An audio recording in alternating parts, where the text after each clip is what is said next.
ನಿರಂತರವಾಗಿ ಏನೇ ಒಂದು ಕೆಲಸ ಮಾಡಿದ್ರೆ ನಾನು ಯಾವತ್ತೂ ಈ ಕ್ಷಣಕ್ಕೆ ಇವತ್ತಿಗೆ ನಾನು ಆಲೋಚನೆ ಮಾಡಲ್ಲ. ಬಹುಶಃ ಅದು ನಮ್ಮ ಕುಟುಂಬದಲ್ಲಿ ನಮ್ಮ ತಾತ ಅವರಿಂದ ಹಿಡಿದು ನಮ್ಮ ತಂದೆಯವರಿಂದ ಬಂದಿರತಕ್ಕಂಥ ಒಂದು ಆಲೋಚನಾ ಶಕ್ತಿ. ಅದು ಭವಿಷ್ಯತ್ತಿನ ಬಗ್ಗೆ ಯೋಚನೆ ಮಾಡಿ ಚಿಂತಾಮಣಿ ನಗರ, ಚಿಂತಾಮಣಿ ತಾಲೂಕು ಯಾವ ರೀತಿ ಅಭಿವೃದ್ಧಿ ಆಗಬೇಕು ಅಂತ ಹೇಳಿ ದಿವಂಗತ MC ಆಂಜನೇಯ ರೆಡ್ಡಿ ಅವರು ಒಂದು ಭದ್ರವಾದಂಥ ಬುನಾದಿ ಎಲ್ಲ ಕ್ಷೇತ್ರಗಳಲ್ಲಿ ಶೈಕ್ಷಣಿಕ, ಸಾಮಾಜಿಕ ಮತ್ತು ಮೂಲಭೂತ ಸೌಲಭ್ಯ ಇವೆಲ್ಲ ವಿಚಾರದಲ್ಲಿ ಎಲ್ಲ ಜಾತಿ ಜನಾಂಗದ ಸಮುದಾಯಗಳನ್ನು ಒಟ್ಟಿಗೆ ಕರ್ಕೊಂಡು ಹೋಗಬೇಕು ಅಂತಕ್ಕಂಥದ್ದು ಅವರ ದೂರದೃಷ್ಟಿ. ತಮಗೆ ಗೊತ್ತಿದೆ NR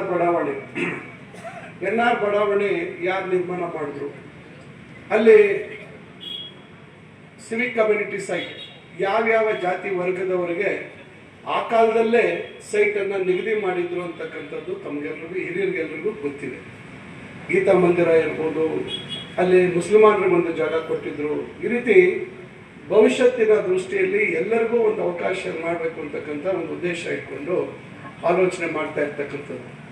ಅದೇ ರೀತಿ ನಮ್ಮ ತಂದೆಯವರು ಏನು ರಾಘವೇಂದ್ರ ಸ್ವಾಮಿ ಮಠ ಇದೆ, ಆ ಜಾಗ ಹಿಂದೆ ಕಾಂಗ್ರೆಸ್ ಪಕ್ಷದ ಆಫೀಸ್ ಮಾಡಬೇಕು ಅಂತಕ್ಕಂಥದ್ದಿತ್ತು. ಆದರೆ ಅವರು ಆ ಸಂದರ್ಭದಲ್ಲಿ ಇಲ್ಲ, ಇಲ್ಲಿ ರಾಘವೇಂದ್ರ ಸ್ವಾಮಿ ಅವರ ಮಠ ಆಗಬೇಕು ಅಂತಕ್ಕಂಥದ್ದು ತೀರ್ಮಾನ ಮಾಡಿ ಆ ಸಂದರ್ಭದಲ್ಲಿ ಅದಕ್ಕೆ ಎಲ್ಲ ಸಹಕಾರವನ್ನು ಕೊಟ್ಟು ಇವತ್ತಿಗೂ ಅವ್ರನ್ನ ಏನೋ ವೈಸ್ ಪ್ರೆಸಿಡೆಂಟ್ ಏನೋ ಮಾಡಿದ್ರು. ಅದೇನಿದೆ ಗೊತ್ತಿಲ್ಲ.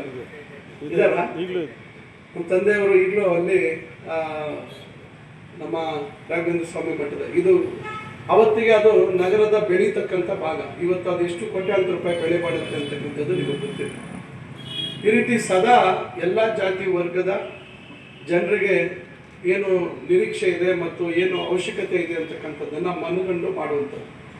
ನಾನು 2004ರಲ್ಲಿ ಶಾಸಕರಾದಂಥ ಸಂದರ್ಭದಲ್ಲಿ ನನಗೆ ಈ ಟಿಪ್ಪು ನಗರ ಚೌಡರೆಡ್ಡಿಪಾಳ್ಯ ಭಾಗದ ನಮ್ಮ ಮುಸಲ್ಮಾನ್ ಬಾಂಧವರು ಕೆಲವರು ಮುಖಂಡರು ಬಂದು ನಮಗೆ ಒಂದು ಕಬ್ರಸ್ತಾನ್ಗೆ ಜಾಗ ಬೇಕು, ನಮಗೆ ಈ ಕಡೆಯಿಂದ ಬಾಗೇಪಲ್ಲಿ ಸರ್ಕಲ್ವರೆಗೂ ನಾವು ತಗೊಂಡು ಹೋಗ್ಬೇಕು ಅಂತ ಬಂದಂಥ ಸಂದರ್ಭದಲ್ಲಿ ನಾನು ಈ ಕಡೆ ಭಾಗಗಳಲ್ಲಿ ಎಲ್ಲಿ ಜಮೀನಿದೆ ಅಂತ ನೋಡೋಣ ಅಂತ ಪ್ರಯತ್ನ ಪಟ್ಟು ಕಡೆಗೆ ಕರೇಪಲ್ಲಿ ಹತ್ರ ಸರ್ವೆ ನಂಬರ್ 128 ಇರಬೇಕು, ಅಲ್ಲಿ ಜಾಗ ಇದೆ ಅಂತ ಹೇಳಿ ಅಲ್ಲಿ ಸರ್ವೆ ಮಾಡಿಸುವಂಥ ಪ್ರಯತ್ನ ಮಾಡಿ ನನ್ನ ಆಲೋಚನೆ ಏನಿತ್ತು ಅಂದರೆ ಸುಮಾರು 6 ಎಕರೆ ಹಿಂದೂ ಸ್ಮಶಾನಕ್ಕೆ, ಆ ಭಾಗದಲ್ಲಿರ್ತಕ್ಕಂಥ ಹಿಂದೂಗಳಿಗೆ ಸ್ಮಶಾನಕ್ಕೆ ಮಾಡಬೇಕು, ಸುಮಾರು 4 ಎಕರೆ ಮುಸ್ಲಿಂ ಕಬರಸ್ಥಾನಕ್ಕೆ ಕೊಡಬೇಕು, 3 ಎಕರೆ ಯಾಕೆ ಕ್ರಿಮೋಟೇರಿಯಂ ಮಾಡಬಾರ್ದು ಅಂತೇಳಿ ನಾನು ಜಿಲ್ಲಾಧಿಕಾರಿಗಳಿಗೆ ಪತ್ರ ಕೊಟ್ಟು ಅಲ್ಲೆಲ್ಲ ಸರ್ವೆ ಮಾಡುವಂಥದ್ದು ಮತ್ತೊಂದು ಪ್ರಯತ್ನ ಪಟ್ಟು.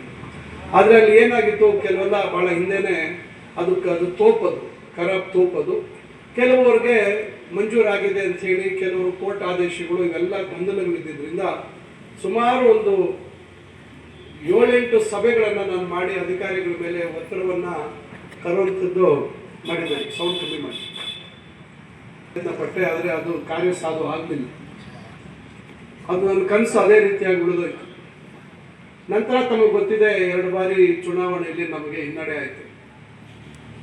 ಇಲ್ಲಿ ಇದರ ಹಿನ್ನೆಲೆ ತಮಗೆ ಗೊತ್ತಿರಬೇಕು.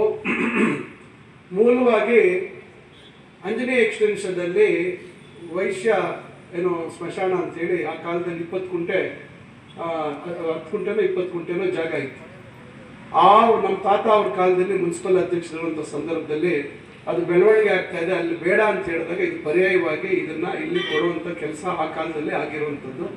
ಇಲ್ಲಿ ಇರ್ತಕ್ಕಂಥ ಸ್ಥಳೀಕರಿಗೆ ಹಣಬರಿಗೆ ಅದರ ವಸ್ತುಸ್ಥಿತಿ ಗೊತ್ತು. ಯಾರೋ ನಿನ್ನೆ ಬೇರೆ ಊರುಗಳಿಂದ ಬಂದಿರೋರಿಗೆ ವಿನಾಕಾರಣ ನಮ್ಮ ಕುಟುಂಬದ ಮೇಲೆ ಆಪಾದನೆ ಮಾಡುವಂಥವ್ರಿಗೆ ಆ ವಿಚಾರಗಳಾದ್ರು ಚರಿತ್ರೆ ಗೊತ್ತಿರಲ್ಲ. ಏನು ಈ ಊರಿನ ಚರಿತ್ರೆ, ಈ ಊರಲ್ಲಿ ಏನೇನು ಯಾವ ರೀತಿ ಬದಲಾವಣೆ ಆಯಿತು ಅಂತಕ್ಕಂಥದ್ದು ಅವ್ರಿಗೆ ಯಾವುದು ಮಾಹಿತಿ ಇರೋದಿಲ್ಲ. ಅವರಿಗೆ ಏನು ಬಾಯಿಗೆ ತೋಚುತ್ತೋ, ಏನು ತಲೆಗೆ ಬರುತ್ತೋ ಅದನ್ನು ಮಾತಾಡ್ತಾ ಇರುವಂಥದ್ದು. ಆದರೆ ಇಲ್ಲಿ ಊರು ಈ ರೀತಿ ಬೆಳವಣಿಗೆ ಆಗ್ತಕ್ಕಂಥ ಸಂದರ್ಭದಲ್ಲಿ ಸಾಮಾನ್ಯವಾಗಿ ಇಲ್ಲಿ ನಾವು ಹಳೆ ಪದ್ಧತಿಗಳಲ್ಲಿ ಇಲ್ಲಿ ನಾವೇನು ಶವ ಸಂಸ್ಕಾರ ಮಾಡುವಂಥದ್ದು ಏನು ನಾವು ನಮ್ಮ ಶಾಸ್ತ್ರೋಕ್ತವಾಗಿ ಮಾಡುವಂಥದ್ದು ಇವತ್ತು ಸುಡುವಂಥ ಸಂದರ್ಭದಲ್ಲಿ ಗಾಳಿಗೆ ಮತ್ತೊಂದು ತೊಂದರೆ ಆಗುತ್ತೆ ಅಂತಕ್ಕಂಥದ್ದು ಅವರು ಹೇಳಿರ್ತಕ್ಕಂಥ ವಿಚಾರನೂ ವಾಸ್ತವಿಕ. ನಾವು ಅದನ್ನು ಇಲ್ಲ ಅಂತ ಹೇಳೋದು ತಪ್ಪಾಗುತ್ತೆ. ಆದರೆ ಹಾಗಾದ ಹೇಳಿ ಇವತ್ತು ಊರು ಬೆಳೆದಂಗೆಲ್ಲ ನಾವು ಹೊರಗೆ ಹೋಗೋಕ್ಕಾಗೋದಿಲ್ಲ. ಅದಕ್ಕೇನು ವೈಜ್ಞಾನಿಕವಾಗಿ ಅದಕ್ಕೇನು ಅವರಿಗೆ ತೊಂದರೆ ಆಗದ ರೀತಿಯಲ್ಲಿ ಏನು ಮಾಡಬೇಕು ಅಂತಕ್ಕಂಥ ಆಲೋಚನೆಯನ್ನು ಮಾಡಬೇಕು. ನನ್ನ ಕನಸು ಅಲ್ಲಿ ಏನು ಕನಸು ಕಟ್ಕೊಂಡಿದ್ದೆ ಅದು ನನಸಾಗಲಿಲ್ಲ. ಆಗ ನಾನು ಅಕ್ಷಯ್ ಹೇಳಿದಾಗೆ ಇಲ್ಲಿ ಗೊಂದಲ ಆದಂಥ ಸಂದರ್ಭದಲ್ಲಿ ಅವರೆಲ್ಲರೂ ನನ್ನ ಹತ್ರ ಆನಂದು ಇವರೆಲ್ಲರೂ ಬಂದು ನನಗೆ ಫೋನ್ ಮಾಡಿ ಈ ಥರ ತೊಂದರೆ ಆಗ್ತಿದೆ ಅಂತೇಳಿ ಸುರೇಶ್ ಇವರೆಲ್ಲರೂ ನಮ್ಮ ನಗರಸಭಾ ಸದಸ್ಯರೆಲ್ಲ ಹೇಳಿದರು, ಹಿರಿಯರೆಲ್ಲ ಹೇಳಿದಾಗ ನಾನೇ ಸ್ವತಃ ಅವತ್ತು ಇಲ್ಲಿ ಬಂದು ಅವ್ರಿಗೆಲ್ಲ ಹೇಳಿದೆ, ನಾನಿಲ್ಲ ನಿಮ್ಗೆ ಯಾಕೆ ಇದಕ್ಕೊಂದು ಶಾಶ್ವತ ಪರಿಹಾರ ಮಾಡ್ತೀವಿ ಅಂತೇಳಿ ತಾತ್ಕಾಲಿಕವಾಗಿ ಒಂದು ಚಿಮ್ನಿ ಮಾಡಬೇಕು ಅಂತೇಳಿ ಚಿಮ್ನಿ ಮಾಡ್ತೀವಿ ಅಂತೇಳಿ ಅದರದ್ದು ಚರ್ಚೆ ಮಾಡಿ ಆಗ ನಾನು ಬೆಂಗಳೂರಿನಲ್ಲಿ ಯಾರು ಇದನ್ನು ಡಿಸೈನ್ ಮಾಡ್ತಾರೆ ಅಂಥೇಳಿ ನಾನು ಅವತ್ತಿನ MLA ಆಗಿರಲಿಲ್ಲ.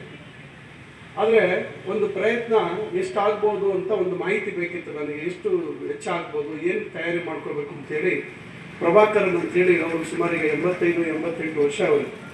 ನಾನು ಅವರನ್ನು ಈಗೇನು ನಮ್ಮ ಪ್ರೈವೇಟ್ ಸೆಕ್ರೆಟರಿ ಹಿಂದೆ ನಮ್ಮ ರಾಮೇಗೌಡರು ಇಲ್ಲಿ ಕಮಿಷನರ್ ಇದ್ದರು ಅವ್ರು ಕೇಳಿ ಅವರ ಕಾಂಟ್ಯಾಕ್ಟ್ ತಗೊಂಡು ಅವ್ರನ್ನ ಮಾತಾಡಿ ಪಾಪ ಅವ್ರಿಗೆ ಆಶ್ಚರ್ಯ, ಇವರಿನ್ನ MLA ಎಲ್ಲ ಇವ್ರು ಸೋತಿದ್ದಾರೆ, ಆಗಲೇ ಇದಕ್ಕೇನೋ ಒಂದು ಪ್ಲ್ಯಾನ್ ಮಾಡ್ತಾ ಇದ್ದಾರೆ ಅಂತಕ್ಕಂಥದ್ದು ಬಹುಶಃ ಅವ್ರಿಗೆ ನಂಬಿಕೆ ಇರಲಿಲ್ಲ. ಯಾಕಂದರೆ ಅವರೆಲ್ಲ ಅನುಭವ ಇರುವಂಥವ್ರು ಹಿರಿಯರು.